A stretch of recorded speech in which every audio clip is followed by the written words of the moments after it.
El viento volvió a soplar con un lamento largo, como si la pradera respirara por sí sola en medio del silencio. Marco no se giró de inmediato. Apretó los labios, con la mano ya posada en la vieja manija de la puerta.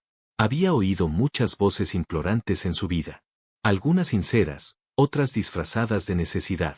Pero la de ella tenía algo distinto. No temblaba, no mentía. Era un grito contenido disfrazado de palabras breves. Un trabajo, repitió sin mirar atrás. Aquí no hay trabajos. Y menos para extraños. La joven no se movió de su sitio. De pie, con las botas llenas de tierra y el vestido polvoriento hasta las rodillas, parecía una aparición extraída de alguna pesadilla o de un recuerdo mal enterrado. Su cabello rojizo, más parecido a las brasas que a los tonos naturales de la región, caía desordenado sobre sus hombros. Había algo salvaje en su figura, algo que no coincidía con la imagen de una simple forastera. Pero lo que más inquietaba a Marco eran sus ojos. Un par de ojos grises, profundos como el agua estancada después de una tormenta. No pedían limosna. Observaban, midiendo cada gesto. Trabajo por comida. No necesito salario. Solo, un lugar donde quedarme. Marco finalmente se giró. El sol ya se había ido por completo y la oscuridad comenzaba a cubrir la llanura como un sudario. Él entrecerró los ojos. No alquilo habitaciones. Y no tengo tiempo para cuidar a nadie. No necesito cuidados. Se acercó un paso. Su voz ya no era un susurro sino una afirmación que rebotó seca entre las maderas de la galería. Marco la observó por completo. No parecía tener más de 20 y pocos años, aunque en su rostro había un cansancio que no correspondía con su juventud. Como si hubiese vivido muchas vidas en poco tiempo. ¿De dónde vienes?, preguntó. La joven dudó. Bajó un poco la mirada, como si en ella pesaran siglos. De muchos sitios. Pero de ninguno que valga la pena mencionar. El silencio cayó otra vez. Solo el rechinar del molino lejano rompía la quietud. Marco pensó en cerrarle la puerta en la cara. Ya lo había hecho antes. No era la primera alma rota que encontraba merodeando su rancho. Sin embargo, algo, una grieta diminuta en su voluntad, lo obligó a seguir de pie. Nombre, dijo. Ana. ¿Y el apellido? No importa. Marco asintió apenas, pero en su interior todo era duda. No le gustaban los secretos. Y esa mujer era un enigma completo, una madeja de silencios que nadie se había tomado el trabajo de desenredar. Si te quedas, hay reglas, dijo finalmente, con voz de hierro. Levántate con el sol. No toques nada que no se te indique. No hagas preguntas. Y lo más importante, no salgas del rancho sin decirme. Ana asintió con la cabeza. Ni una palabra más. Puedes dormir en la cabaña del fondo. Era de mi hermano. Él no la vio temblar, pero lo hizo. No de frío, sino de algo que la estremecía desde dentro. Ana no preguntó por el hermano. No necesitaba saber más. Sabía, por instinto, que aquel hombre arrastraba una pena enorme, tan grande como los campos que los rodeaban. Y también supo, sin palabras, que él tampoco preguntaría por su dolor. Esa primera noche, Ana no durmió. Se sentó en el viejo catre cubierto de polvo y mantas raídas y observó las sombras moverse por las paredes. El rancho tenía una presencia. No era solo la madera crujiente ni los objetos antiguos que decoraban los estantes. Era otra cosa. Un peso. Un aire cargado que le dificultaba respirar.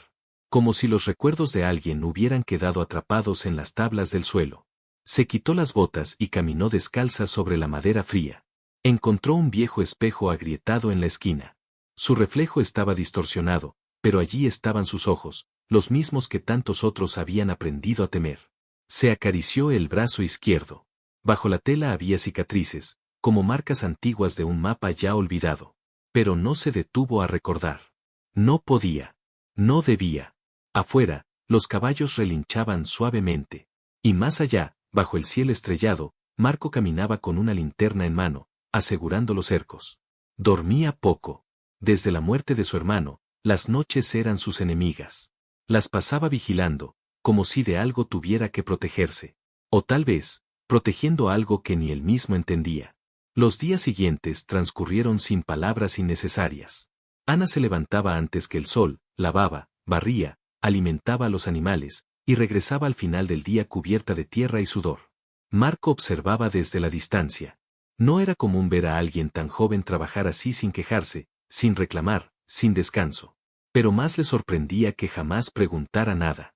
Hasta que una noche, mientras la tormenta se gestaba en el cielo, Ana se atrevió. ¿Por qué nunca entra a la cabaña del fondo? Marco levantó la vista del plato. Estaban sentados en la mesa, cenando por costumbre más que por hambre. Porque no hay nada allí para mí, respondió él, con la voz seca. Pero sigue intacta, como si esperara a alguien. Hubo un silencio tenso.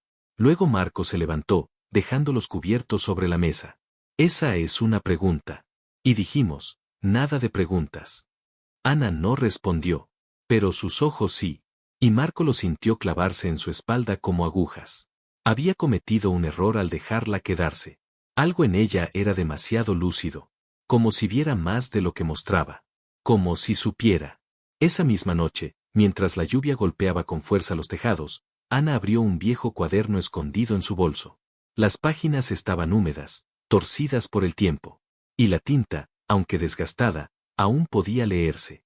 Eran nombres. Nombres de hombres. Algunos tachados. Otros, con notas breves al lado, mentía. Peligroso. Huí justo a tiempo. Pasó los dedos por una de las páginas y susurró en voz baja.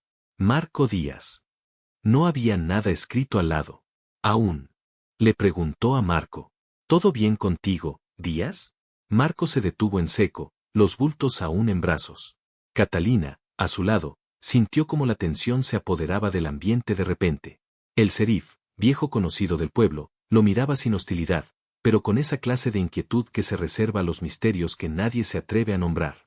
Todo en orden, serif, respondió Marco, con ese tono cortante que usaba para cerrar cualquier intento de conversación innecesaria. El hombre echó un vistazo lento y sin disimulo hacia Catalina, quien bajó un poco la cabeza, como si la luz del día fuera demasiado intensa para su rostro. El serif arrugó más el entrecejo, no por enojo, sino por algo parecido a la desconfianza. ¿Y ella? Preguntó con una voz que buscaba parecer casual, pero no lograba disfrazar del todo su curiosidad. No la recuerdo del pueblo. ¿Es pariente tuya? Marco dudó un instante. Catalina también. Sus manos temblaban apenas, como si el cuerpo supiera que la pregunta era más peligrosa de lo que parecía. No. Es solo una ayudante. Vive en mi rancho. Trabaja por comida y techo, nada más. El serif mantuvo la mirada unos segundos más, sopesando las palabras. Luego asintió lentamente, pero sin apartar la vista de Catalina. Tiempos difíciles, murmuró, más para sí que para los otros. Hay muchos forasteros por estos días. Gente que no quiere ser encontrada. Marco no respondió. Solo se limitó a asentir, sin comprometerse. Si llegas a necesitar algo, o si notas algo extraño, ya sabes dónde encontrarme. Catalina sintió que su corazón latía como un tambor bajo el corsé. Quiso hablar, quiso decir algo que aclarara su posición, su inocencia, su miseria, pero sabía que no podía. No todavía. Volvieron al rancho antes de que el sol descendiera del todo. El camino de regreso fue silencioso, pero cargado de algo invisible. Marco parecía más rígido que antes, como si la visita al pueblo hubiera abierto una compuerta que él prefería mantener sellada. Catalina tampoco dijo nada. Se abrazaba a su propio cuerpo como quien guarda un secreto que arde bajo la piel. Esa noche, mientras Marco dormía sentado junto al fuego, Catalina se levantó con cuidado y se dirigió a la cabaña del hermano fallecido. Nadie la había vuelto a usar desde que Marco le permitió quedarse. Ella había limpiado el interior, había ordenado los muebles y se había asegurado de mantener todo como si el dueño aún pudiera regresar en cualquier momento. Pero esa noche no iba a limpiar. Se sentó frente a la vieja cómoda de madera, abrió uno de los cajones y sacó una pequeña caja que había encontrado días atrás. No la había abierto en su momento. Algo dentro de ella le había hecho sentir que no debía. Pero ahora, con las palabras del serif resonando en su cabeza, sintió la necesidad de hacerlo. Dentro encontró papeles antiguos, fotografías desgastadas, una carta sin abrir. Y algo más. Un relicario pequeño, con una hebra de cabello guardada dentro.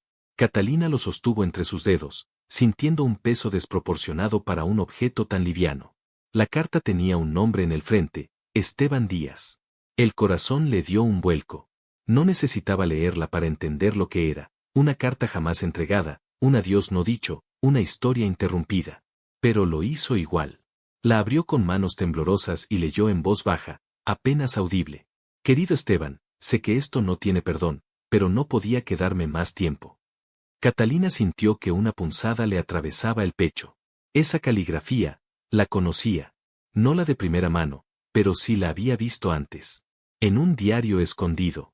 En una historia que no debía tocar. Las piezas empezaban a encajar, pero de una forma que no quería aceptar. Cerró la carta con rapidez y la devolvió a la caja, como si al hacerlo pudiera contener lo que acababa de despertar. Afuera, el viento soplaba con más fuerza.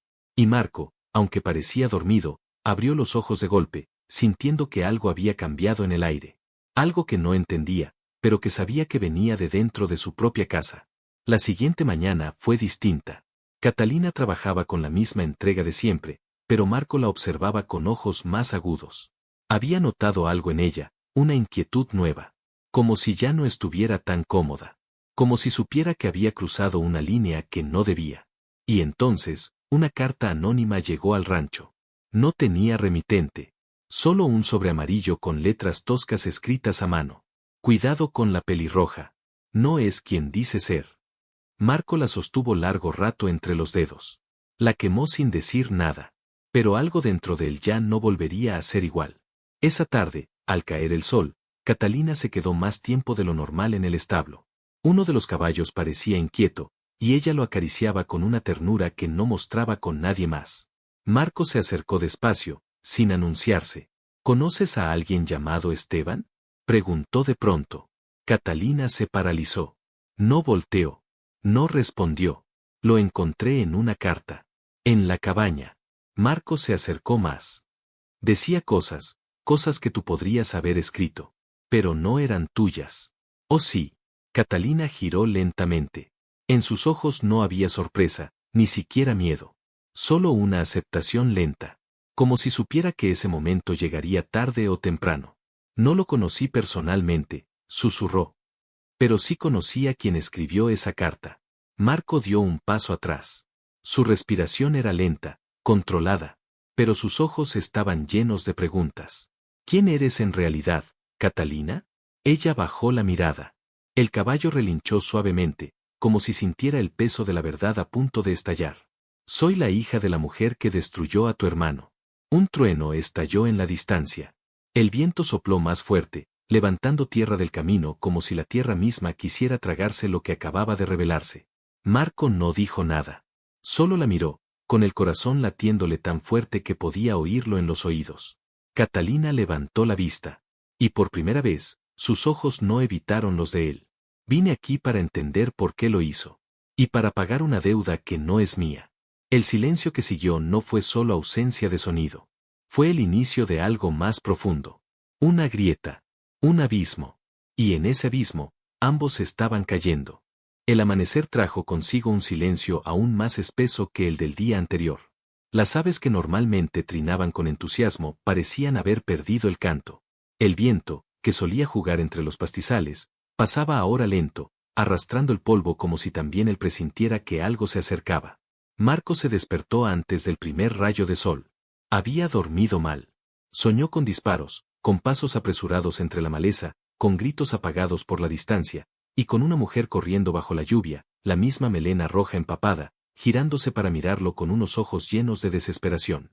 Al salir de su cabaña, lo primero que hizo fue buscar a Catalina. No la vio en el jardín ni junto al gallinero, tampoco en el establo. Empezó a caminar con el ceño fruncido, hasta que escuchó el crujido leve de las tablas detrás de la cabaña del hermano.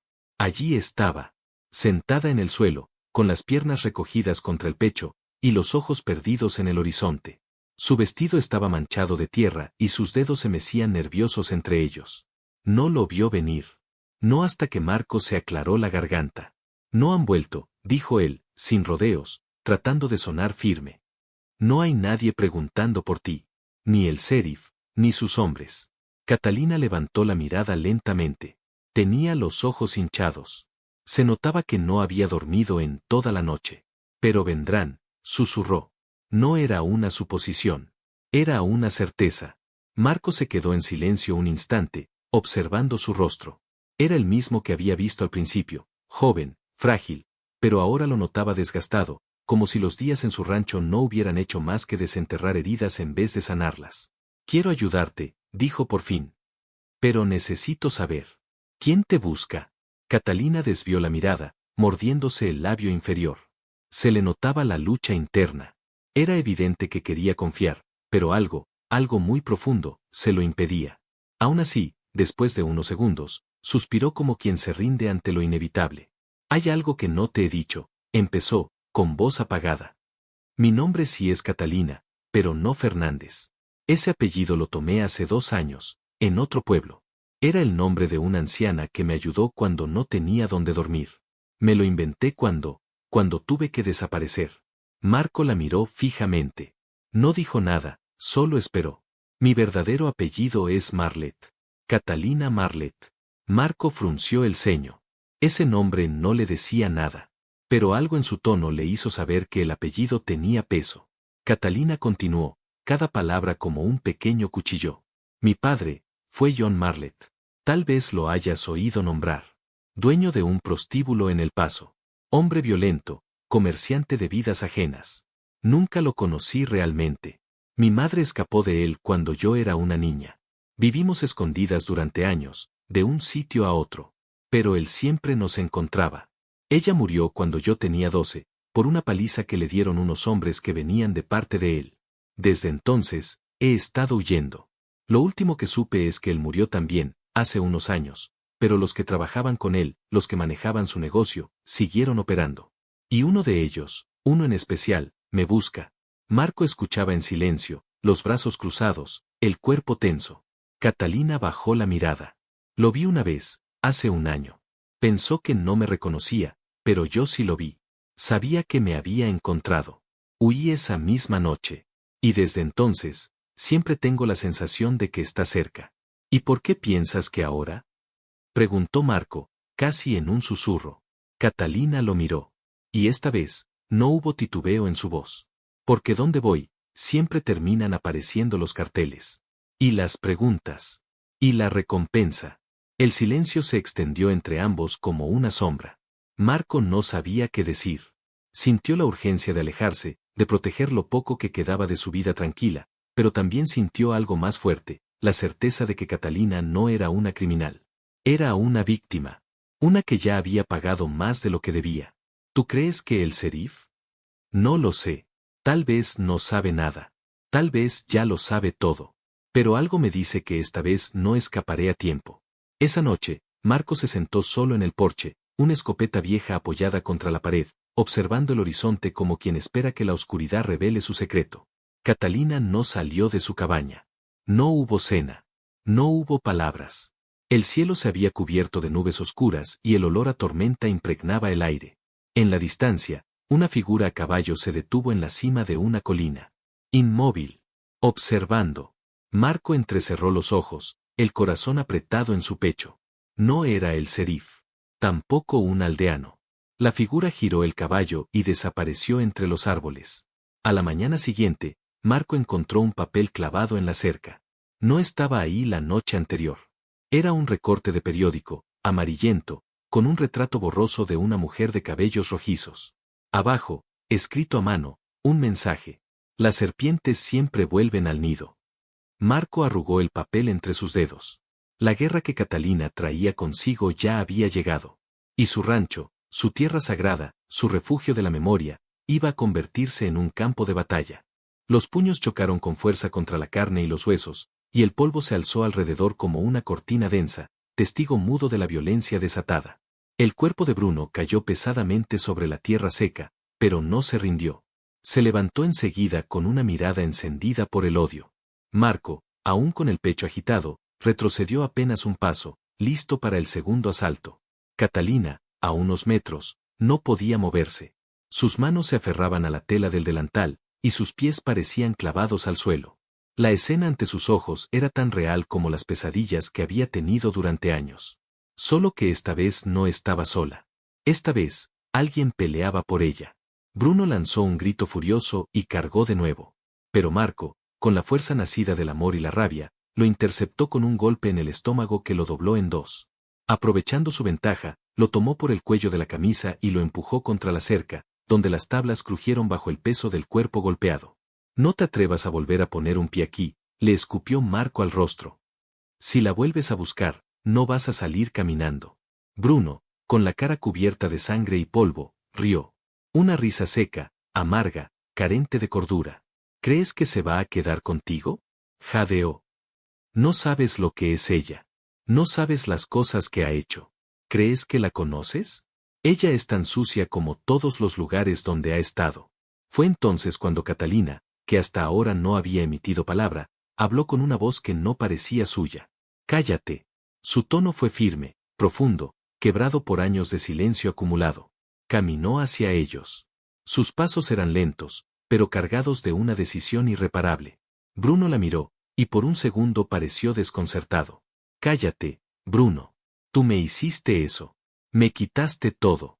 Pero ya no más. Sus ojos ya no estaban llenos de miedo. Estaban vacíos de él. Lo que quedaba en su mirada era una mezcla de dolor y determinación. La sombra de lo que fue, y la semilla de lo que empezaba a ser. Bruno intentó ponerse de pie, pero Marco volvió a sujetarlo con fuerza. Catalina se detuvo frente a él, cara a cara, tan cerca que podía oler su aliento agrio. No soy tuya. Nunca lo fui. Me quitaste años, sí. Pero no me vas a quitar este lugar. No me vas a quitar lo que encontré aquí. Marco soltó a Bruno y, como si algo invisible se hubiera roto, el cuerpo del hombre cayó nuevamente al suelo. Jadeaba, herido en su orgullo más que en su cuerpo. Levantó la vista hacia Marco. Esto no ha terminado. Marco se inclinó hacia él. Sí, sí ha terminado. Porque la próxima vez no seré tan amable. Catalina lo miró, con un temblor que ahora venía de otra parte, no del miedo, sino del vértigo de lo que acababa de hacer. Marco le ofreció la mano. Ella la tomó. Y en ese instante, Bruno supo que la había perdido para siempre. Con torpeza y resentimiento, se incorporó, montó su caballo y se alejó sin volver la vista atrás. El sol comenzaba a caer y su figura se fue fundiendo con las sombras de la pradera hasta desaparecer. Esa noche, la calma fue distinta. No la calma del olvido ni del silencio, sino una nueva, la de saberse libres, aunque sea por un instante. Catalina no habló mucho durante la cena. Marco tampoco. Pero había una comprensión muda entre ellos. Una complicidad que se había forjado en el dolor compartido. Antes de irse a dormir, Marco salió al porche y se quedó mirando el cielo estrellado. Catalina lo alcanzó unos minutos después. Llevaba una manta sobre los hombros y en sus ojos, por primera vez, no había temor, sino paz. Gracias, dijo apenas, sin necesidad de más palabras. Marco asintió. No la miró, pero su voz fue cálida cuando respondió. Te quedas cuanto quieras. No hay prisa. Ella se apoyó contra el marco de la puerta y cerró los ojos, dejando que el aire fresco le acariciara el rostro. A lo lejos, un coyote aulló, pero esta vez no sonó como una amenaza, sino como un anuncio. Catalina sabía que Bruno volvería a buscarla. Tal vez traería más hombres. Tal vez sería más cruel. Pero ahora tenía algo que nunca antes había tenido. Un lugar al que llamar hogar. Y a alguien dispuesto a luchar por ella. Pero lo que ninguno de los dos sabía, lo que aún se ocultaba en el horizonte, era que Bruno no estaba solo. Ni era el único que cargaba con secretos. Ni el único que había llegado para quedarse. El sol comenzaba a descender sobre el pueblo, tiñendo las calles de un tono dorado que parecía suavizar incluso los rostros más endurecidos. Catalina permanecía de pie en el centro de la plaza, la mano aún aferrada a la de Marco, como si de esa unión brotara una fuerza que nunca antes había conocido. La multitud, que antes la evitaba, ahora se acercaba con una timidez respetuosa, algunos con los sombreros en la mano, otros bajando la cabeza con un gesto de vergüenza sincera. Una anciana fue la primera en hablar. Perdónanos, niña, dijo con voz temblorosa. No supimos ver el dolor en tus ojos. Solo vimos lo que queríamos ver. Catalina la miró sin rencor.